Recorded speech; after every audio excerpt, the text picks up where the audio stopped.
Buen día tengan sus mercedes. Bienvenidos, bienvenidas, bienvenides a la segunda parte de las 22 técnicas sobre la lectura crítica que nos propone Daniel Cassani en su libro Tras las líneas. Comenzamos. El día de hoy vamos a continuar con el segundo tipo de técnicas, que es el género discursivo. En estas técnicas nos preguntamos cuáles son las voces que incorpora el autor, cuáles son las que calla y cuál es la relación del texto con otros discursos. Cassani nos dice sobre analizar el género discursivo: ningún texto es el primero, siempre es uno más en la inmensa lista de predecesores, antecedentes u opositores. Este segundo grupo de técnicas enfatiza la relación del texto con otros discursos, la intertextualidad o la polifonía. Comprendemos mejor un discurso si tomamos conciencia de los autores a los que se opone, de las voces que incorpora, de las que calla o de la tradición en la que se inscribe.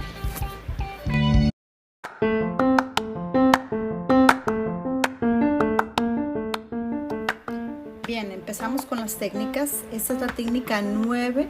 Si no has escuchado el video anterior, ahí están las primeras 8 técnicas que se trata de explorar el mundo del autor, y estas pues son sobre el género discursivo. 9. Identifica el género y descríbelo. ¿Qué tipo de texto estamos leyendo?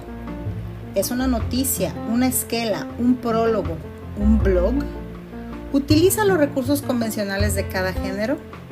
¿Sigue tradiciones establecidas? Cada género tiene sus propios parámetros, con predeterminadas funciones, recursos lingüísticos y roles de autor y lector.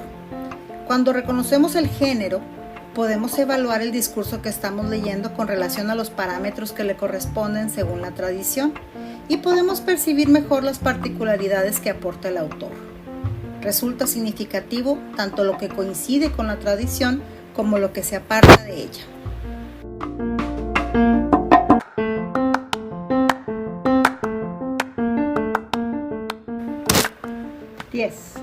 Enumera a los contrincantes. ¿Contra quién escribe el autor? ¿Qué personas se oponen a sus deseos? ¿Qué propósitos tienen? ¿Por qué? Haz una lista de las personas o de los grupos que no coincidan con el autor. Anota al lado de cada uno su propósito y sus intereses. Nada es absolutamente unánime y nadie escribe sobre lo obvio. Nadie defiende que el sol salga cada día. Nadie está a favor de abrigarse en invierno. O en contra, ¿no? Escribimos sobre la controversia para disentir, para mostrar nuestro enfado. Para leer críticamente no basta formular el propósito del autor, también hay que recuperar los puntos de vista alternativos.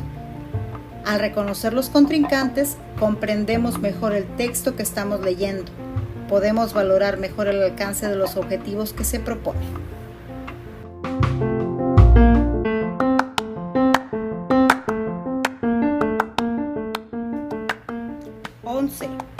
Haz un listado de voces. Relee el texto y haz una lista de las citas literales, indirectas o encubiertas. Identifica las palabras que se refieren a lo que dijeron otras personas, las palabras tomadas de otros textos, etc. ¿Recuerdas algún autor, citación o palabra importante que se haya silenciado? Puesto que es imposible decir algo desde la nada, cualquier texto incluye voces diferentes a las del autor. Puesto que también es imposible incluir todas las voces, cualquier elección es interesada. Reutilizamos las voces favorables, las que nos convienen. Las que hablan en contra, las que nos critican, las hacemos callar, las olvidamos. Controlar las voces es uno de los mecanismos de dominación más habituales. Puesto que no se puede impedir que alguien se exprese, se intenta que sus palabras no tengan repercusión.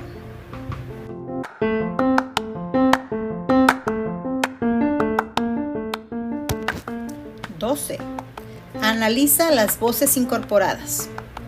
Por voces me refiero a la cita o reproducción de lo que han dicho otras personas. Pueden ser fragmentos breves o incluso palabras sueltas. Pueden reproducirse para aprovechar el respaldo de alguien importante, como una cita de autoridad, o para enriquecer el discurso con reflexiones de otras personas.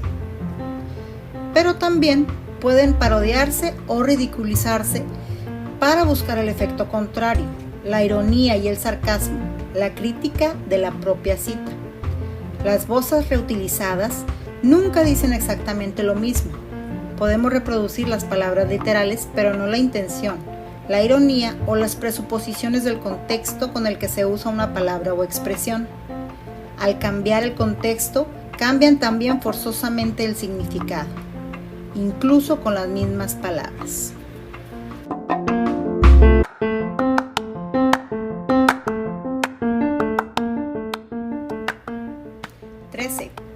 Lee los nombres propios. ¿Cómo se denominan los protagonistas? ¿Qué lugares se mencionan? ¿Qué épocas históricas? Bastantes nombres de persona delatan su origen, por la ortografía, la tradición o la referencia. Los nombres de lugares geográficos y de épocas históricas también sitúan el texto. Si decimos Mérida, ¿cuál? ¿La española, la mexicana o la venezolana?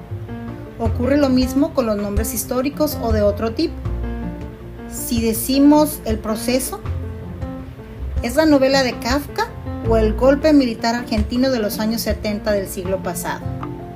Depende del contexto del autor, de su punto de vista. Todos tendemos a ser egocéntricos y a tomar nuestro pequeño mundo como referencia para todo.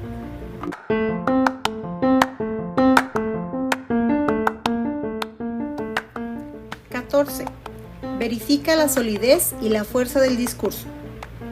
Fíjate en los argumentos y los razonamientos. ¿De qué tipo son? ¿Son lógicos?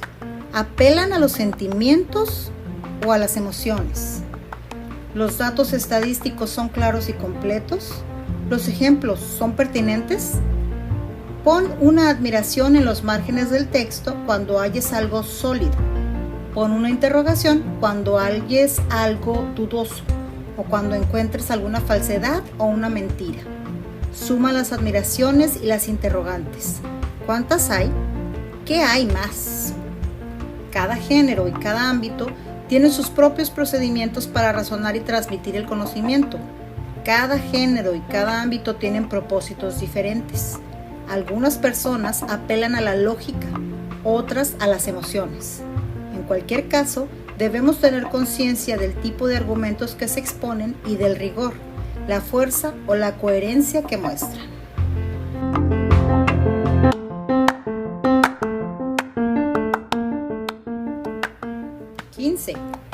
Halla las palabras disfrazadas. Fíjate ahora en la manera de utilizar el lenguaje. ¿Hay algún vocablo particular? ¿Alguna palabra adquiere un significado diferente al común y corriente? ¿Hay metáforas, comparaciones, sentidos figurados? ¿Hay ironía o humor? ¿Sarcasmo o parodia? Subraya todas las expresiones disfrazadas y haz una lista con sus dos significados, el común y el que adquiere en este discurso. En el diccionario, las palabras son recipientes potenciales de significado. Son significados abstractos. En el discurso, son piezas concretas de un engranaje que está en marcha. No siempre coincide el significado de una expresión, según el diccionario, con el que adquiere la palabra en un discurso concreto. Darse cuenta de los matices y los valores que toma cada palabra nos ayuda a comprender mejor.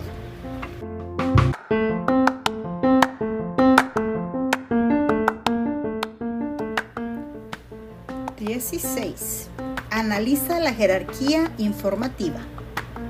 ¿Cuáles son los datos destacados y los que se presentan como detalles? Los datos centrales y los marginales, los indiscutibles y los matizados. Comprueba a qué elementos otorga importancia el texto y a qué otros sitúa en lugares secundarios. Existen varios procedimientos gramaticales, léxicos y discursivos para destacar un dato u ocultar otros. En definitiva, los parámetros de género son las convenciones discursivas que utiliza el autor para comunicar sus intenciones y sus ideas. Al acogerse a ellas o al rechazarlas, el autor dota a su discurso de significación. Comprender críticamente requiere tomar conciencia de estas elecciones.